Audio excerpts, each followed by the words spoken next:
নমস্কার। যুক্তি তর্ক সঙ্গে অর্কয়ে আপনাদের স্বাগত।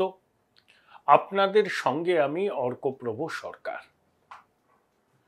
পশ্চিমবঙ্গের বিধানসভা নির্বাচন তো হওয়ার কথা 2026 সালে, কিন্তু রাজনৈতিক মহলে কান পাতলে শোনা যাচ্ছে পশ্চিমবঙ্গের বিধানসভা নির্বাচন খুব তাড়াতাড়ি। এর পিছনে কারণটা কি? কারণটা খুব সহজ। এই রাজ্যে বিজেপি যদি তৃণমূলের থেকে একটিও আসন বেশি পায়, তাহলে মমতা বন্দ্যোপাধ্যায়ের তৃতীয়বারের নির্বাচিত সরকার তার সম্পূর্ণ মেয়াদ পূর্ণ করতে পারবে না বলেই অনেকের অভিমত। অমিত শাহ বলেছেন যে বিজেপি কোনো গণতান্ত্রিক উপায়ে নির্বাচিত সরকার ভাঙবে না, কিন্তু তৃণমূল যদি নিজের থেকেই ভেঙে যায়, সেখানে বিজেপির আর কি করণীয় আছে? অর্থাৎ তৃণমূলের মধ্যে ভাঙনের সম্ভাবনা যে যত দিন যাবে তত প্রবল হবে, এটা অমিত শাহ মনে করছেন, রাজনৈতিক পর্যবেক্ষকরাও মনে করছেন।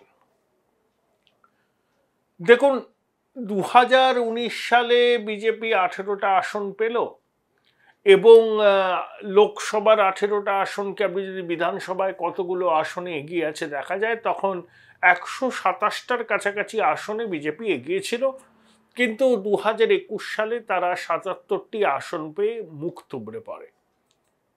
দেখুন, 3 থেকে 77 এই যে উত্তরণ, এটা কিন্তু মোটেই হেলাফেলা করার বিষয় নয়।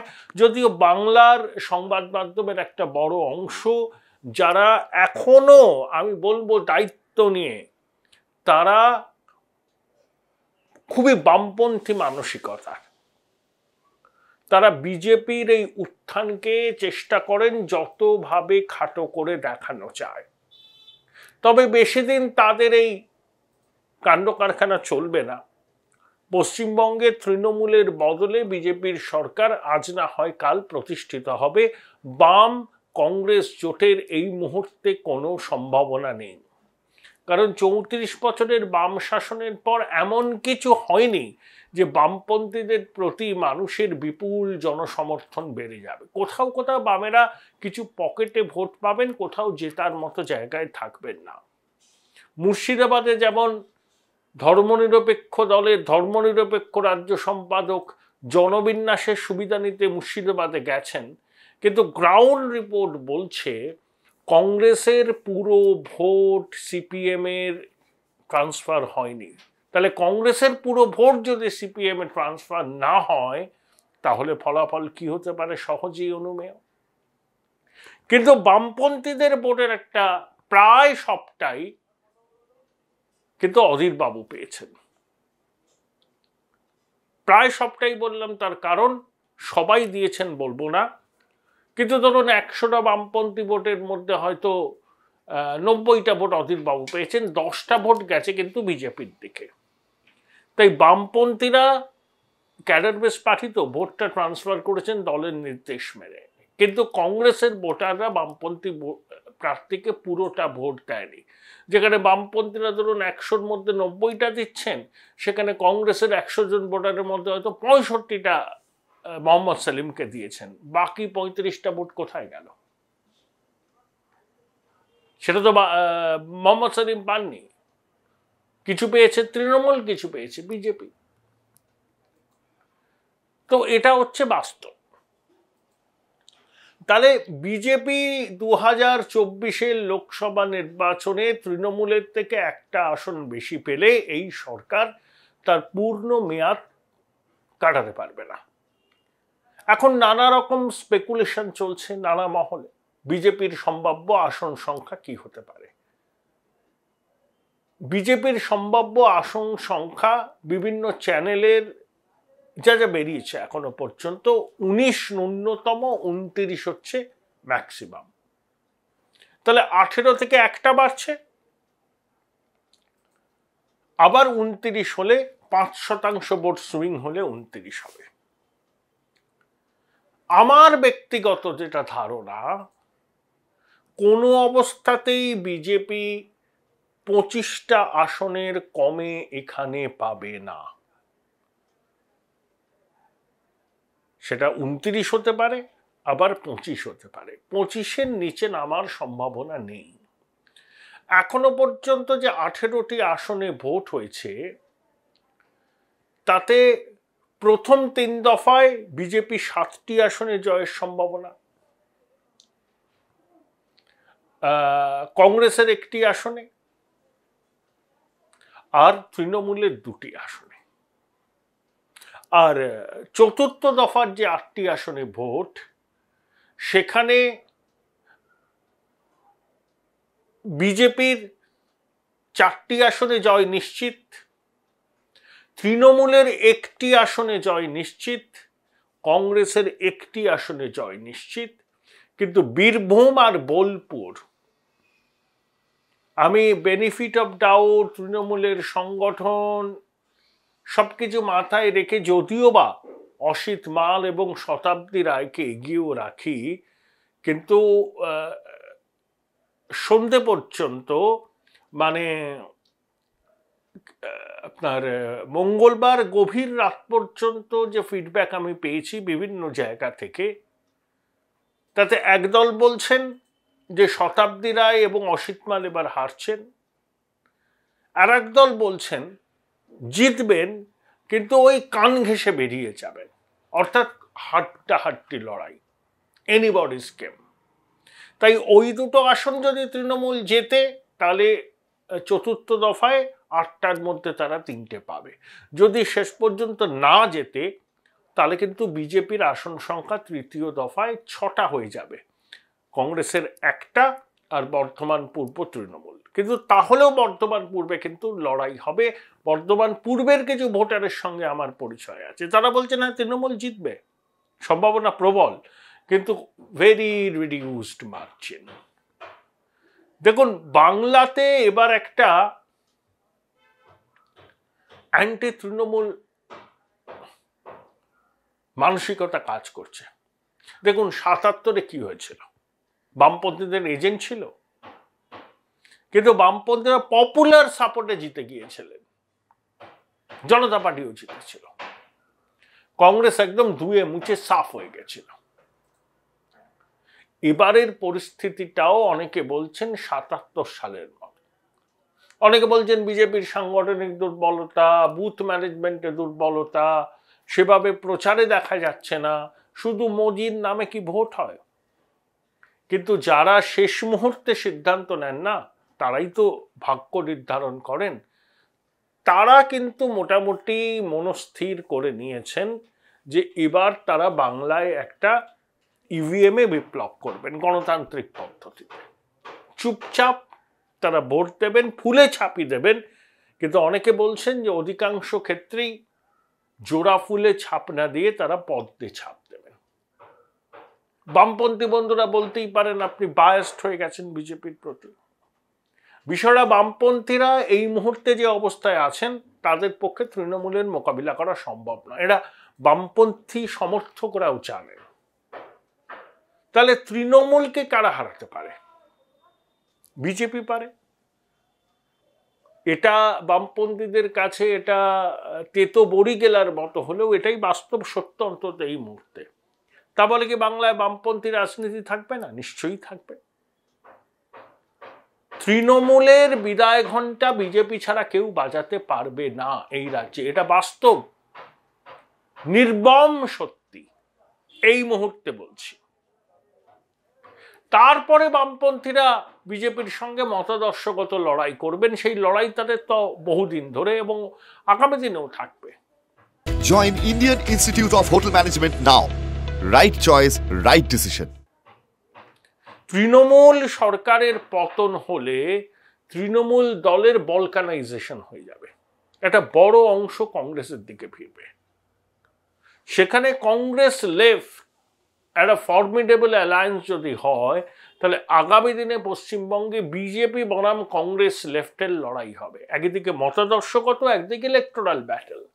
কিন্তু এই মুহূর্তে কংগ্রেসের পক্ষেও সম্ভব নয়, বামপন্থীদের পক্ষেও সম্ভব নয় যে তৃণমূলকে মোকাবিলা করা। দেখুন, তৃণমূল ফিনান্সিয়ালি খুব সাউন্ড, প্রশাসনের একটা অংশের এখনো সমর্থন আছে। ফিনান্সিয়ালি সাউন্ড হওয়ার জন্য ইলেকশনে অনেক কিছু করা চায়। বামপন্থীদের সেই সামর্থ্য নেই, কংগ্রেসের তো নেই, বিজেপির আছে। তাও মাঝে মধ্যে মনে হয় যে বিজেপি কেন্দ্রের ক্ষমতায় থাকলেও তৃণমূলের মানি পাওয়ার বোধহয় বিজেপির থেকেও বেশি। এই সবগুলো আসপেক্টকে মাথায় রেখে মানুষ কিন্তু এবার ভোট দিচ্ছে। দেখুন, তৃণমূলের মধ্যে অনেকে রয়েছেন একদম ফেন্স সিটার, বসে আছেন। ঠিক নির্বাচনটা দেখবেন, ফলাফলটা 4 জুনের পরে যদি দেখেন বিজেপি ধরুন আমার কথা মতো 25টা আসন পেল, বা ধরুন 21টা আসন পেল, আমি 25টা তো আমার ধারণা, ধরুন 21টা পেল, 19 থেকে 29 রেঞ্জ দিচ্ছে, আমি বললাম 21টা পেল, তাহলেই ওই ফেন্স সিটারদের একটা বড় অংশ আবার চলে আসতে চেষ্টা করবেন বিজেপিতে। তবে বিজেপি নেতৃত্ব এবার অত্যন্ত ছাঁকনি প্রয়োগ করবেন নেওয়ার ক্ষেত্রে, কারণ 21 সালে কৈলাস বিজয়বর্গীর উদ্যোগেই মূলত এই তৃণমূল থেকে লোকজন নেওয়া শুরু হয়েছিল। ফলটা তো ভালো হয়নি। শুভেন্দু ছিলেন, জিতেন্দ্র তিওয়ারি আছেন, আরো কয়েকজন আছেন, কিন্তু আবার রাজীব ব্যানার্জির মতো লোকজন ফিরে গেছেন, প্রবীর ঘোষাল, উনি এখন কি করেন আমি বুঝতে পারি না। তো এরকম ভুল হয়েছিল। তো এবার সেরকম পরিস্থিতি হলে একেবারে ছাঁকনি প্রয়োগ করা হবে। তাই যখনই তৃণমূলের নির্বাচিত প্রতিনিধিরা দেখবেন যে তৃণমূলে থাকলে পরের নির্বাচনে আর জিতে আসা সম্ভব হবে না, এবং লোকসভা নির্বাচনের রায়ে তারা যদি বুঝতে পারেন যে রাজ্যের মানুষ পরিবর্তন চাইছেন, তখন তারা মরিয়া হয়ে শিবির বদলাতে চেষ্টা করবেন, বা প্রথমে দল ভেঙে আলাদা মঞ্চ তৈরি করবেন। জাতীয়তাবাদী তৃণমূল কংগ্রেস নামে একটি দল নাকি তৈরি হয়েই আছে। প্রয়াত অমিতাভ মজুমদার, মুকুল রায়ের সহযোগিতায় এই কাজটি করে রেখেছিলেন। তাহলে জাতীয়তাবাদী তৃণমূল কংগ্রেস একটা নতুন পলিটিক্যাল প্ল্যাটফর্ম তৈরি হলো, তাকে বাইরে থেকে বিজেপি সমর্থন করলো, এই সরকারটা ভেঙে গেল, আবার ইলেকশন হলো। আর তারপরে যদি ধর পাকড় এজেন্সির সক্রিয়তা বাড়ে, লিপস অ্যান্ড বাউন্স মামলার শুনানি মাননীয় বিচারপতি অমৃতা সেনের এজলাসে হবে জুনের মাঝামাঝি, 16 জুলাই সুপ্রিম কোর্টে এসএসসির নবম, দশম, একাদশ, দ্বাদশ শ্রেণী মামলার শুনানি শুরু হবে। কোনো মামলার রায়ই শাসকের অনুকূলে যাওয়ার সম্ভাবনা কম বলেই কিন্তু আইনজীবীদের একটা বড় অংশ মনে করছে।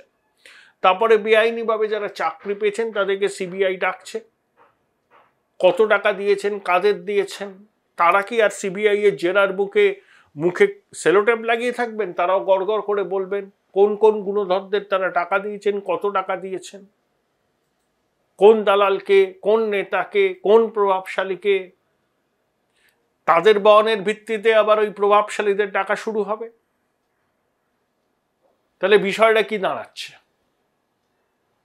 লোকসভা নির্বাচনের পরাজয় হলে যার সম্ভাবনা প্রবল তৃণমূলের,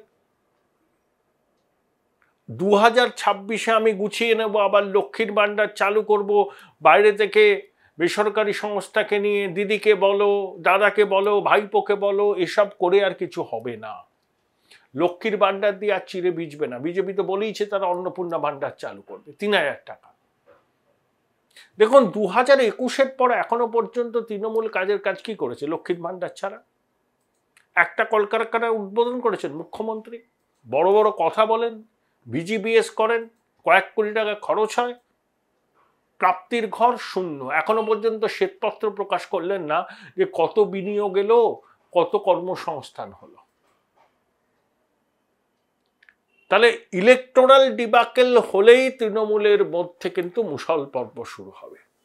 ফেন্স সিটাররা চেষ্টা করবেন বিজেপিতে যাওয়ার, সেটা না পারলে তারা কিন্তু কোনো একটা প্ল্যাটফর্ম তৈরি করে বেরিয়ে আসবেন তৃণমূল থেকে, সংখ্যাগরিষ্ঠতা হারাবে। সেই ব্রেকঅ্যাওয়ে ফ্র্যাকশনকে বিজেপি সমর্থন দেবে কি দেবে না, নাকি তারা কেন্দ্রীয় সরকার বলবে অচল অবস্থা, রাষ্ট্রপতি শাসন, তারপরে ভোট। বিজেপি একটা আসন বেশি পেলে এই সরকার 26 অব্দি যাবে না, সেটা মমতা বন্দ্যোপাধ্যায় বোঝেন। তাই ডেসপারেট হয়ে বলতে থাকেন যে এটা তো আমার ভোট নয়, আমার তো 26-এ ভোট, আমি তো আরো 2 বছর থাকবো, এটা তো মোদির ভোট। অর্থাৎ তিনি জানেন যে বিজেপি একটা আসন বেশি পেলে 2026 পর্যন্ত এই সরকার টেকাতে মমতা বন্দ্যোপাধ্যায় পারবেন না। এটা 2021 নয়, এটা 2024। পরিশেষে বলি যে অধীর চৌধুরী এবার নিজের লড়াইটা কিন্তু নিজেই লড়লেন। দেখুন, এখানে আরেকজন পর্যবেক্ষক আছে আইসিসির, কি নাম, মুসলিম ভদ্রলোক, তিনি পর্যন্ত খোঁজ নেননি অধীরবাবু নির্বাচনে লড়তে কোনো অসুবিধা হয়েছে কিনা। সোনিয়া, রাহুল, প্রিয়াঙ্কা, কেসি বেণুগোপাল এদের কথা তো ছেড়েই দিন। ওই ভারত জোড়ো ন্যায়যাত্রায় দ্বিতীয় পর্বে বহরমপুরে রোড শো করেছিলেন রাহুল, কিন্তু মল্লিকার্জুন খার্গে মাল্লাতে আসলেও আসেননি বহরমপুর, এবং কেউ কোনো খোঁজও নেননি। অধীরবাবু বলেছেন যে আমি নিজের লড়াই নিজে লড়েছি, এটা দুর্ভাগ্যজনক। আসলে দেখুন, জাতীয় কংগ্রেসের দিল্লির নেতারা পশ্চিমবঙ্গ সম্পর্কে ওয়াকিবহাল নন। তারা এখনো মমতা বন্দ্যোপাধ্যায়কে তোষামত করেন, তারা জানেন না পশ্চিমবঙ্গের বাস্তব অবস্থা। এবং অধীর চৌধুরী যেভাবে মমতা বন্দ্যোপাধ্যায় চোখে চোখ রেখে কথা বলেন, সেটা বহু তৃণমূল বিরোধী মানুষে কংগ্রেসের সমর্থক নাও হতে পারেন, অধীর চৌধুরীর এই লড়াকু মানসিকতাকে কুর্নিশ করেন। গ্রাউন্ড রিপোর্ট বলছে এবারও বহরমপুরে 6ঠবারের জন্য অধীর চৌধুরী জিতবেন, শত্রুর মুখে ছাই দিয়ে। কিন্তু কংগ্রেসের হাইকমান্ডের অধীর চৌধুরীর প্রতি এই ঔদাসীন্য অনেক প্রশ্নের জন্ম নিচ্ছে। তিনি কংগ্রেসের নেতা, বিরোধী দলনেতা, পাবলিক অ্যাকাউন্টস কমিটির চেয়ারম্যান, কংগ্রেস ওয়ার্কিং কমিটির সদস্য, তিনি একটা কেন্দ্রে লড়ছেন, 5বারের সাংসদ, 6ঠবারের জন্য মানুষের আশীর্বাদ চাইছেন। কংগ্রেসের হাইকমান্ডের কোনো ভ্রুক্ষেপ পর্যন্ত নেই, খোঁজ পর্যন্ত নেয়নি। দুর্ভাগ্য। এই জন্যই কংগ্রেস এই রাজ্যে শোচনীয় অবস্থার মধ্যে দাঁড়িয়েছেন। আগে আমরা বলতাম মামু কংগ্রেস, মালদা মুর্শিদাবাদ। অধীরবাবু লড়ছেন বলে এই নামটুকু এখন অবধি রয়েছে, কিন্তু অধীরের প্রতি যে ঔদাসীন্য দেখাচ্ছে কংগ্রেসের দিল্লির নেতারা মমতা বন্দ্যোপাধ্যায়কে তুষ্ট করার জন্য, আগামী দিনে এই মামু কংগ্রেস পরিচিতিও কংগ্রেসের থাকবে কিনা সেটা দিল্লির নেতাদের ভেবে দেখার অনুরোধ করছি।